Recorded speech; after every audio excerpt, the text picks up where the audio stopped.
is overruled, it tests the freedom from bias, if any, of the witness regarding his testimony, and the chair will Nevertheless, Your allow Honor. it. Witness may answer. Your Honor, may I just enter there a was already- continuing objection on the line of questions pertaining to the wife of the witness, Your Honor. So noted. Witness may answer. Opo. All right. Now, let me direct your attention to House Resolution number 989.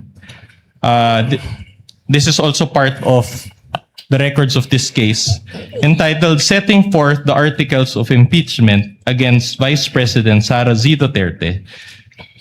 Permission to use a pointer, Your Honor. Now, it appears that from this document Counsel may do so. that your wife is one of the endorsers of this House resolution. Can you confirm that? Yes, the name is sir. It's there. Okay. Now, there's a signature page also. This document is not numbered, but it appears that it's around page 19. Can you confirm if this is your wife's signature? I think I have no authority to confirm the signature even if she is my wife.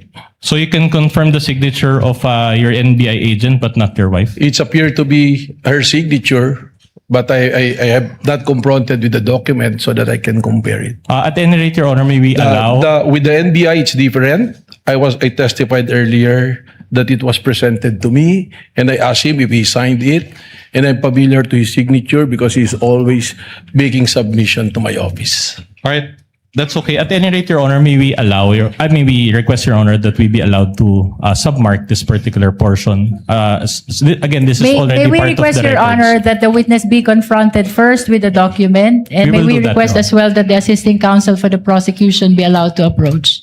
We will do Assisting that, Your Honor. counsel for the respondent may please confront the witness with a document in the presence of assisting counsel for the prosecutor before counsel for respondent requests it to be marked. Witness will kindly look at the document and answer their question. May I first manifest, Your Honor, that the photocopy, the document being presented to the witness is a photocopy. Your Honor, if at all we can agree that the court's copy be submarked, Your Honor. And we request, Your Honor, that the first page that we showed and this signature page around page 16 be submarked, even at later, Your Honor, before the clerk. It shall be done at a later time. In the meantime, by the oath of respective counsels, I believe we can rely on this copy, subject to confirmation in the marking of the actual copy that the court has. And Of the you're referring to the impeachment resolution on impeachment, right? yes, Your Honor, but Your Honor, insofar as the identification of this witness, we are relying actually on the transmittal by the Committee on Justice, which was received by our office on May 11, 2026, Your Honor. Not So by it is- my office, but by the Secretary General of the Senate. Kindly confront the witness with the document so that he may answer intelligently. If you know only, Director Matibag. Your Honor, respectfully, That is the if I may say something, if the court Yes, will allow me. Director Matibag. In order to save time and the questioning of the defense counsel, I think he's going to the position if my wife endorses the article of impeachment so that we save time and it's on record. It's a matter of public notice. Yes, my wife is one of the endorsers of the impeachment. Duly noted. Counsel, move on. All right, thank you for that admission, Director Matibag. And despite that spousal relationship that you admitted, you decided to appear and testify today, correct? My decision to be a witness is by virtue of a subpoena issued by the Honorable Court and by invitation of the Committee on Justice, the prosecution. However, the job of my wife as a legislator is totally detached from me being the director of the National Bureau of Investigation. Okay, my next question is, but the court did not issue a subpoena for you to appear today. Actually, Are you saying that you receive a subpoena despite this honorable court not issuing a subpoena for you? even if there's no subpoena in the pre-trial order, I was mentioned to be a witness. Your Honor, the question of the defense is misleading. It is apparent that last week a subpoena was issued to the witness, Your Honor, and it is because of the other matters that was heard and addressed by the impeachment court. The schedule of the witness was scheduled to today. Your Honor, The objection is overruled. First, asked and answered, and for the record and information of the senator judges, the presiding officer confirms that no subpoena was issued to Director Matibag. In fact, I asked if one was needed, and the response I got was that it was not necessary. But indeed, the chair also confirms that the name of Director Matibag was requested to be invited by the counsel by the prosecutors, and he was so named by the presiding officer to attend in, I believe, yesterday, supposedly, and today's trial dates. Move on, counsel. just one last question on this point. So counsel. considering that there's no subpoena, I'm just wondering how it works. Did you coordinate with any of the prosecutors in relation to your appearance in today's proceedings? Well, we conducted some meetings on this matter. You mean prior to your appearance to this honorable court, you met with members of the prosecution? Yes, twice when I was informed that I will be a witness on the pre-trial order All right. Did you meet with the private prosecutors or the public prosecutors? with the chairman of the committee, with the Congresswoman Jerry Miller. And you are confirming in open court that you discussed or you were briefed in that meeting based in your testimony? What was okay, you can explain. Well, I'm a lawyer and I know where you're going. There was no discussion or coaching. We just discussed matters that's supposed to be covered by my testimony. Because I'm a director, I will be testifying. Of course, they will want to know what will be the nature of my testimony. In the same way that when you want to present me as your witness, I will be more than willing to sit down with the defense counsel. Your Honor, I take exception to that. I don't think Director Matibag knows where I'm going. In fact, I'm moving on to a new point. At any rate, Your Honor, I don't think we are calling him as a witness. So these are facts that only he assumes. No, but I want to state that for the record, Your Honor. Witness will not argue with the counsel. Kindly sorry, move Your on. Honor. Kindly move on, Yes, sir. counsel, for the respondent. All right. Let's just move on, Director Matibag. The NBI is under the DOJ, correct? That is correct. Right. And the DOJ is under the Office of the President, correct? That is correct. Now, BBM, in short, BBM has control and supervision over both NBI and the... Your Honor, sorry, I am hearing comments from the prosecution. I don't mean any disrespect to the President. It's just for purposes of abbreviation, I'm just calling him BBM. But at any rate, I'll move on to my question. So BBM has control and supervision over both the NBI and the DOJ, correct? That is not exactly correct. Only on the matter of appointments, but we enjoyed independence in the matter of investigation. I'm glad you mentioned that. Do you confirm that you're an appointee of BBM? Well, it's only the president who can make an appointment. I think it is provided for in the law. What's the answer? Yes. Yes, okay. And so my question to you is this. Did BBM participate in the NBI's investigation in any way? No. No. All right. So don't you consider your appointment as NBI director as participation on the part of BBM? No. No. Okay. All right.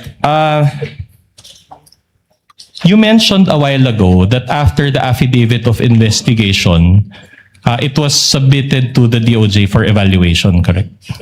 For the evaluation and finding if there's enough reason to file a case before the regional trial court or the proper courts. All right. And during your direct testimony, you also mentioned that as we speak, it is still pending, correct? That is correct. All right. Now, in other words, in terms of formal charge, to be filed in court, that is still not available at this time, correct? It's in the jurisdiction of the National Prosecution Service, which is under the Department of Justice. But insofar as the case that the NBI filed with the DOJ, is it not the case that that charge does not include contracting for the assassination? That is correct. What was filed was grave threat and inciting to sedition. So in other words, at this point, VP Sara is not being made to answer for contracting for assassination, correct? That is execute laws, do justice to others. Director and consequently Matibag, let to the self. court intervene at this juncture. That is not responsive to the question of counsel. Kindly just answer the question. Has the NBI issued a subpoena against the Vice President with respect to the crime of contracting a killer, allegedly? At this point, Your Honor, not yet. Not yet. Okay. Please proceed, counsel. That's enough. So no subpoena as of now. But in other words, has there been any affidavit of investigation relating to contracting for assassination? My understanding is there was a subpoena issued at that time during the investigation to the Vice President, and the lawyer submitted an affidavit. No. Again, not responsive, Your Honor. I'm talking about an affidavit of investigation executed by the NBI. Not in yet. terms of not yet. Okay, so at this point, would you agree with me that the DOJ has not found any basis for contracting for assassination? Wala pa po sa Wala ngayon. pa. All right. So at this point, as of today, there's simply no evidence to warrant the filing of a formal charge for contracting for assassination, correct? That's why kung babalikan po natin yung aking testimonya, this is a continuing and an open investigation as to the contracting a killer. So in other words, the reason why these are not present at this time because your investigation is still ongoing. It's a case build-up and an open, active investigation. All right. Very well. Now, you mentioned about grave threats and inciting to sedition. My question to you is, these subject matters fall under the category of felonies, correct? That's correct. Yeah. Now, in fact, based on the penalties involved as provided by law, these fall under the jurisdiction of the first level trial courts, correct? Yes. All right. Now, moreover, for one to be declared guilty of these felonies, the burden of proof is guilt beyond reasonable doubt, correct? That is correct. Now, guilt beyond reasonable doubt, is this a low threshold or a high threshold? Beyond reasonable doubt, of course, it's a high threshold. In fact, it is the highest threshold in That is criminal law, correct. correct? So in other words, para lang for the benefit of the Filipino people watching, so hindi ka pwedeng magsampa ng kaso nang hindi mo kayang patunayan, correct? Tama po yun. Dahil meron pong Memorandum Circular number 20 ng Department of Justice kung saan sinasabi that when you file cases, there should be a reasonable certainty of conviction. Thank you for that clarification. So if the threshold is guilt beyond reasonable, if this threshold of guilt beyond reasonable doubt is not reached, then the accused must be acquitted, correct? Tama po yan. And insofar as grave threats or inciting to sedition, it is the trial courts that will decide that, correct? That is correct. Not the DOJ. The DOJ will submit the information and the resolution for prosecution. At the end of the day, it will be the court who will say whether it's guilty or not. All right. Now, in your testimony earlier, you mentioned that there are leads on the alleged person that VP Sara talked to, correct? Yes. But let me ask you this. During that press con, did VP Sara mention the word assassin? Wala po. All right. Now, the investigation on these leads, are these already final? Pakiulit po.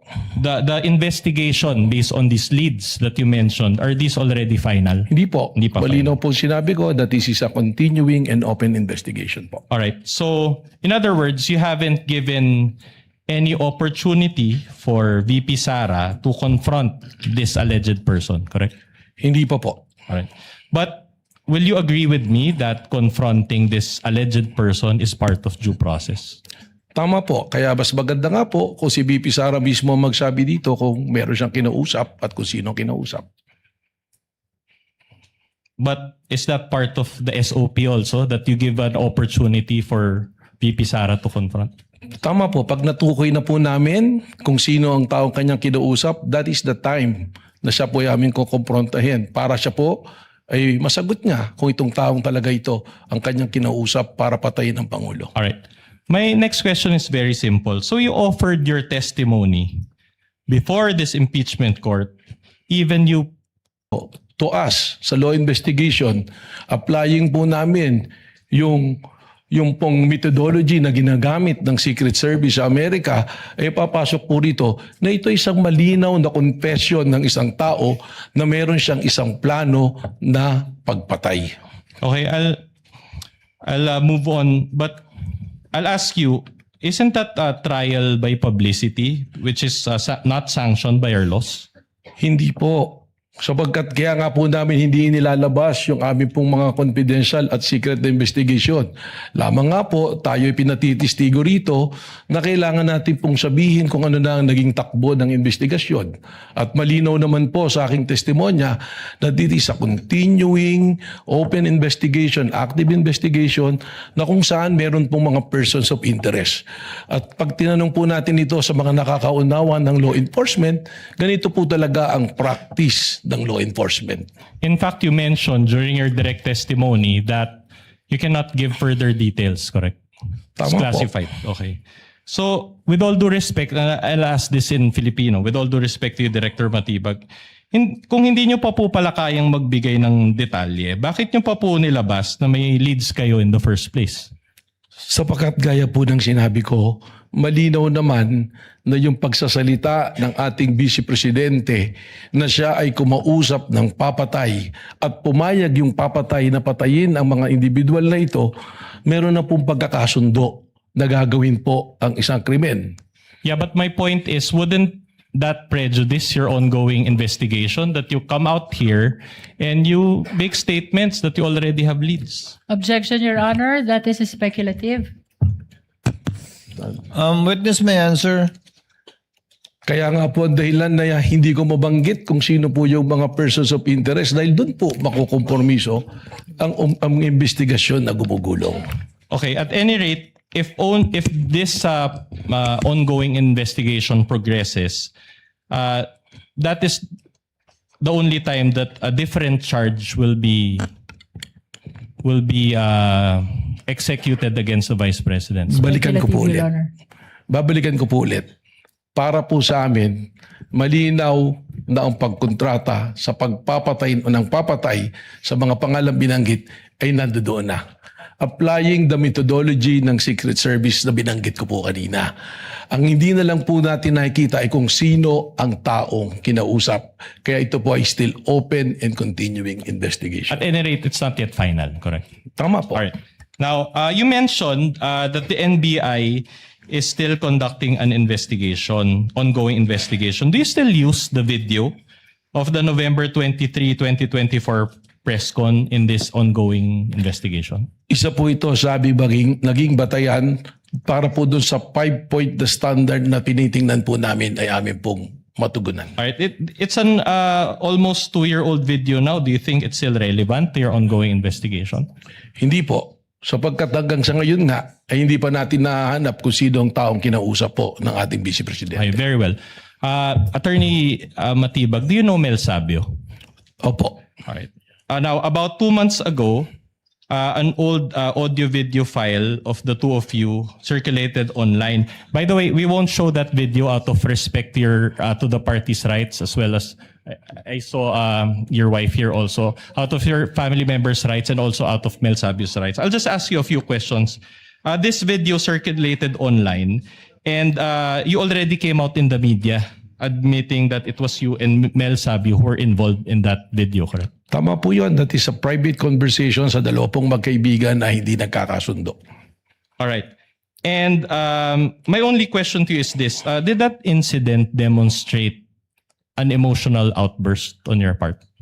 Kasama na po yun, combination na ng galit at disappointment. At ako naman po inamin ko na yan ay isang pagkakamali na akin pong tinanggap na rin at pinagsisihan. Alright, can you recall what you said in that video? Masama po yung aking mga sinabi. Meron pong hindi talaga kaya-aya. Can you recall, just to give an idea of those who were not able to I watch? cannot exactly recall because that was a really long time ago. That's okay. Now, on July 10, 2026, you wrote a letter to Representative Luistro. Do you confirm this? July 10. July 10, 2026. Opo. All right. Opo. And in that letter, we can confront you with a hard copy, but we can also flash. In that letter, you mentioned, and I quote, "As director of the Bureau, I will personally attend to represent the NBI." Hindi ko po alam kung alam niya na abogado. Okay. That's interesting because in the letter, and I'll use my pointer again, he referred to you as Dear Director Attorney Matibag. Which and this record was submitted to this honorable court through the prosecution on July 13, 2026. Now, just a manifestation, this now forms part of the records of this case. Are you friends or did he just research about your being a lawyer? Ganito po kasi ang nangyari dyan. Meron pong high value target. One of the top 10 most wanted. Si Henry Kimball, ang pangalan po niya, who scammed the government about 2.8 billion. Number 2 po siya sa 10 most wanted. And we have a coordination meeting with our local counterpart ng US Embassy na FBI station in Manila, si Ma'am Courtney, asking for our help for the extradition of this person who happens to have a problem in the court in Makati. They were expecting na ito pong taong ito ay matagal pa bago ma-extradite sa kanila. Lumapit po sa atin sa NBI at dahil natulungan po natin na yung inaakala nilang buwan ang lilipas bago ma-extradite, inatulungan po natin sila sa loob ng 2 araw ay na-extradite po. Kung kaya nung na-extradite po, ito pong si Henry Kimball, ako po ay tinawagan ni Ma'am Courtney ng FBI nang siya nasa Amerika at sinabi na nagpapasalamat. Katunayan po, nagpadala po ng letter of gratitude ang FBI. At yung pong pag-attend ko sa Bangkok, hindi naman po basta lang ako attend doon sa conference. There was an opportunity on the side na magkaroon po kami ng pagpupulong po ng personal ni Director Kash Patel. Yeah. Kaya po gusto ko sana makadalo doon. Thank you for that clarification. Anyway, I'm just asking because the schedule of the court actually changed or was altered because of this letter. Just a few questions on this. Now, upon perusal of this letter, it appears na sinulatan kayo na diretso ni Director Kash Patel and walang address yung NBI. It just says Manila. Do you confirm the receipt of this letter? It was sent through an email Through po. email. Okay. Now, of course, before you wrote Representative Luistro, you first confirmed your attendance with FBI Director Patel. Am I right? Wala pa po, the confirmation. Dahil malinaw naman po, sinasabi ko nga po kay Congressman Luistro na 2 event yan na magkasabay. Sayang yung opportunity na maaari kong makausap yung FBI Director sapagkat it's very rare that an FBI Director will talk to an NBI Director. Yeah, oh. So sinabi ko na baka naman pwede na mas mapaaga kung pwede lang at kung makikita naman po doon sa liham ko, respectfully I'm requesting. Pero lininaw ko po kay Congressman Luistro na 2 event yan at in order of priority, ang aking pong priority ang tumistigo po dito po sa impeachment court. At sabi ko naman, pinabot ko po through Ma'am Courtney that probably we can arrange another day na magkausap po kami ni Director Kash Patel. Okay, thank you for that clarification. At any rate, you're admitting that before you wrote Representative Luistro, hindi pa final yung confirmation mo dito kay Director. Meron na pong arrangement. May Pero arrangement alam na. po nila na ako'y magtitistigo. So kung malilipat po, that is the only time na ako po ay pupunta sa Bangkok po. No, I'm talking about may confirmation na kayo ni Director Kash Patel before you wrote Luistro, wala pa. There was already an invitation and information channeled to their local representative, si Ma'am Courtney po. Ma'am, sino yun, ma'am? Siya po si Courtney, siya po yung I FBI see. representative Okay. dito. At any rate, my question is, do you maintain that this is an official invitation from FBI cash patrol. Opo. All right. Katunayan, meron pong dumalo ngayon doon, yung pong aming representative ng IOD. And it's also director or commissioner level. Ano po, siya po ay division level po. Are you at liberty to disclose the name? Or? Yes, opo, Attorney Chris Hernandez. Nandun siya sa Bangkok ngayon. Nandun po siya ngayon. Would you know kung si Director Kash Patel nag-attend dun sa Bangkok ngayon or nag-cancel din siya? Hindi ko po alam. I Ay, have to wala. get the information. All right. Now, just one last manifestation, Your Honor. Again, these documents comprising of 3 documents, June 24, July 10, and July 13, were introduced by the prosecution and then are now part of the records of this case. If I may be allowed to proceed, Your Honor. Now, I'll show you one last graphic and then I'll ask you a couple of questions thereafter. Can we show the graphic? All right. So, this is from the Daily Tribune. Your Honor, please. No question yet, Your Honor. Yes, Let counsel but finish with his question, All and right. then the lead prosecutor may make her objection. All right. This is from the Daily Tribune. Okay. And this is the entitled Public Trust Rating. I'll just focus on the green, not the red. No, but Vice President Sara Duterte, it says they're 57%. And this was conducted by the Social Weather Station's SWS survey. Okay. Now, my question to you is this. You mentioned that you have an ongoing investigation. Do materials like this, insofar as how Filipino people view or trust VP Sara, have an effect in your investigation? objection, Before Your the Honor. witness answers, lead prosecutor is recognized for objection. What is the basis of the objection? Your Honor, the defense is showing a picture of the president and the vice president with a certain rating at the bottom. This has no relevance at all, Your Honor, with respect to the subject matter of this impeachment trial. I think he And has. we are objecting to the presentation of this picture, Your Honor. I think it has. Just a short rejoinder, Your Honor. Kindly allow the lead prosecutor. Are you done, ma'am? Yes, Your Honor. Just a short rejoinder, Your Honor. Attorney Vinloan is The recognized. witness mentioned the term betrayal of public trust. And we can run the TSN back. Your Honor, of course, we're allowed, this is cross-examination, we're allowed to present controverting evidence to that statement. The chair will allow the witness to answer despite that there is no date when this survey was taken. Kindly answer if you know, Director Matibag. Gladly, Mr. Presiding Officer. Alam niyo po, survey yan. And all of us know, or for the information of the public, a survey is just a snapshot of something. It doesn't necessarily follow na yung survey na yan is kumbaga nakataga na sa bato. Pangalawa po, may mandato po ang NBI. We cannot be swayed by public opinion o kaya po ng aming personal na opinion. Kami po ay nag-iimbestiga, nababatay sa batas, nababatay sa proseso, at nababatay po sa ating itinakdang mandato base po sa pagtatatag ng NBI. So the short answer to my question is no. It doesn't affect. No, it All will right. not. Okay. I mentioned Daily Tribune. You write editorials for the Daily Tribune, correct? Tama po, long time ago po. Long time ago. And in 2024, you wrote at least 3 editorials about VP Sara. Is that, can you recall? Mari po, mayroon po akong mga sinulat tungkol Alright. kay Vice President. I'm showing you these, no, not that one. The editorials, all right, from the Daily Tribune. That is not my original. In fact, kaya ko po nasulat yan, yan ang mismong naririnig ko nang kami magkakasama nila dating Pangulong Duterte nang tawag niya kay Inday sa Ibradanela. All right, so my only question is, before you testify, there were already instances in the past that you shared your public opinions against VP Sara. Well, that is a opinion column. Alright. At meron po tayong mga pinagbabasihan dyan. Okay, in fact, let me read one line from your editorial.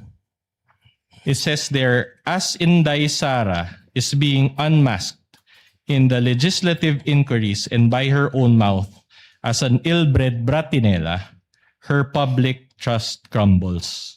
You confirm that you included this statement in your editorial? Yan po yung nakasulat. All right. And despite this position, And the recent surveys show that VP Sara was even gained positive trust rating, as shown earlier, positive 57. Do you confirm this? Well, again, I'm saying na nung sinulat ko po yan, that is my opinion as an opinion writer. All right. Now, despite this positive trust rating by VP Sara, do you still maintain that, and I quote, her public trust crumbles?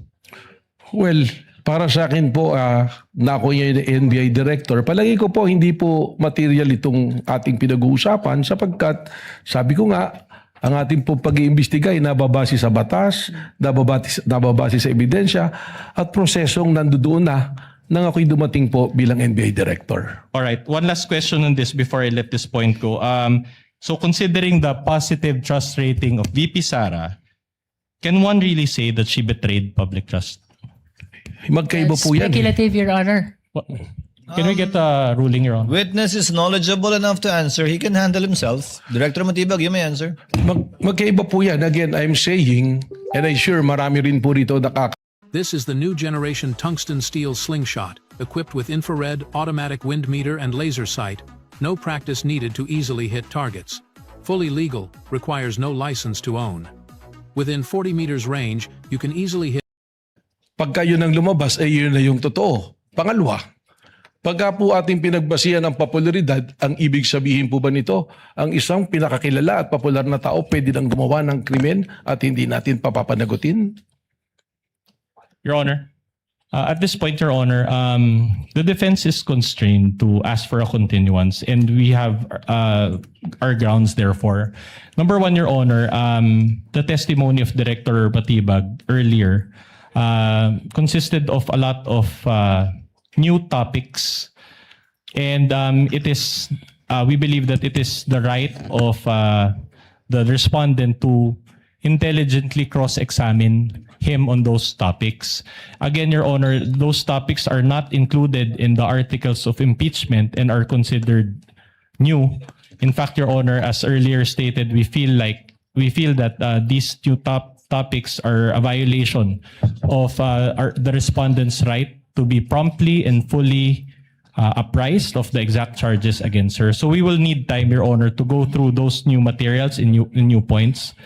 Secondly, Your Honor, during direct examination, a 100-page document was introduced and allowed by this court, and that document is unsigned and unnotarized. And we feel like for us to intelligently cross-examine the witness on this document that he mentioned, we need that there's a need. We feel that there's a need for a continuance, Your Honor. What With all does the due lead respect, prosecutor Your say? With all due respect, Your Honor, we object to the motion for continuance of the defense. The defense already started and propounded a lot of cross-examination questions to the witness, and the witness is simply answering completely, accurately, the questions which are being raised and propounded to him. We do not understand, Your Honor, why they will move for continuance after already raising a lot of questions to the witness, Your Honor. We would like, Your Honor, the defense to finish the